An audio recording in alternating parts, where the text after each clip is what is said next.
الحمد لله رب العالمين. Bagaimana kita menasihati teman kita yang sudah hijrah namun dia kembali lagi seperti kehidupan yang dulu? Iya. Gimana ya? Suruh dia datang di pengajian. Suruh dia datang untuk belajar. Kalau antum tidak bisa menasihatinya, dia duduk di masjid, duduk mendengarkan ceramah, dengarkan firman Allah, dengarkan hadis Nabi, supaya bisa melembutkan hatinya. Karena dengan duduk di masjid itu akan melembutkan hati kita. Niatkan kita pergi ke masjid ingin belajar ilmu agama, ingin belajar ilmu agama karena Allah Subhanahu wa taala. Ikhlaskan niat kita. Kalau tidak ikhlas, maka kita akan percuma datang ke sini. Keikhlasan itu penting, sangat berpengaruh dengan kehadiran kita di sini. Kalau kita tidak ikhlas, ilmu itu tidak akan berkah. Antum dengar, hilang langsung, masuk telinga kanan, keluar telinga kiri. Hanya lalu saja di telinga kita, setelah itu hilang, tidak membekas. Karena memang kita tidak inginkan ilmu. Orang yang belajar ilmu karena Allah, dia ikhlas, benar-benar dia yang nuntut. Makanya dalam bahasa Arab itu talabul ilm, menuntut. Bukan cuman hadir, tapi menuntut. Bahasa Arab itu luar biasa ya. Antum faham kata-kata talab itu adalah menuntut. Kalau ada dalam istilah bahasa orang tua-tua, ilmu ini dituntut atau menuntut. Betul itu. Walaupun ilmunya juga aneh-aneh gitu ya. Tapi memang ilmu itu harus dituntut, bukan sekedar hadir. Iya. Jadi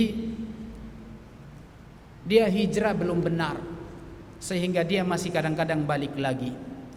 Itu hijrahnya belum ikhlas karena Allah Subhanahu wa taala. Dia belum siap dan belum kuat untuk menjalankan syariat Allah Subhanahu wa taala. Memang bikin ketaatan itu butuh kesabaran. Sabar itu ada 3. Ya. Sabar itu ada 3. Meninggalkan maksiat itu bersabar. Antum gak sabar, sebentar lagi balik. Yang kedua, melakukan ketaatan, sabar. Antum belajar ilmu agama harus sabar. Mau melakukan ibadah apa saja, sabar. Kalau nggak sabar, nggak akan kuat antum melakukan ketaatan. Yang ketiga, sabar menghadapi cobaan dari Allah. Sabar menghadapi cobaan dari Allah. Ini tingkatannya tinggi. Sampai di situ dibedakan antara para nabi dengan orang-orang soleh, orang-orang yang imannya kuat. Inna asyaddan nasi balaan al-anbiya. Manusia yang paling kuat bala cobaannya adalah para nabi. Para nabi.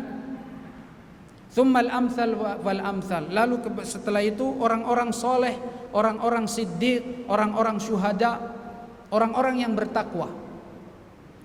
Wa yubtala ar-rajul ala hasabi dini. Seseorang akan diuji tergantung agamanya. Jadi ujian itu akan semakin kuat ketika iman kita kuat. Kalau ujiannya biasa-biasa saja berarti iman kita masih lemah. Kata Rasul sallallahu alaihi wasallam, "Inna 'idhamal jazaa'i ma'a 'idhamil bala." Sesungguhnya besarnya balasan itu tergantung besarnya ujian. Semakin besar ujian, semakin besar pahalanya. Maka antum bersabar.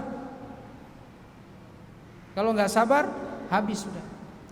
Kalau kita bersabar, kata Rasulullah, "Faman radiya falahu ridha wa man sakhita falahu sukht."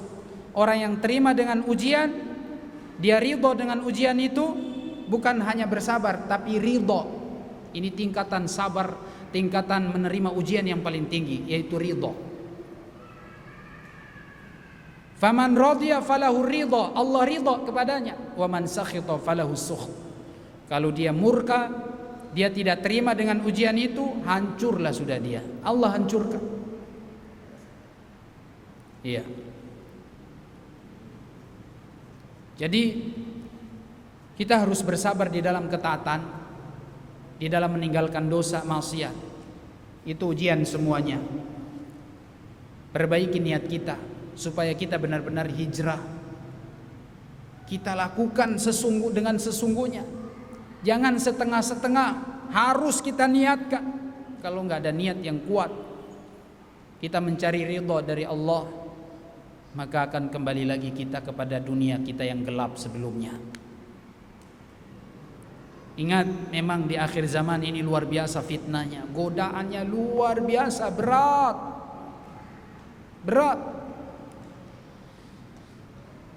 Tapi makanya tadi kita katakan inna idhamil jaza ma idhamil bala. Besar pahalanya ketika ujian itu besar. Maka antum kuatkan iman antum, kuatkan di akhir zaman ini sampai nanti kita berjumpa dengan Rasulullah sallallahu alaihi wasallam.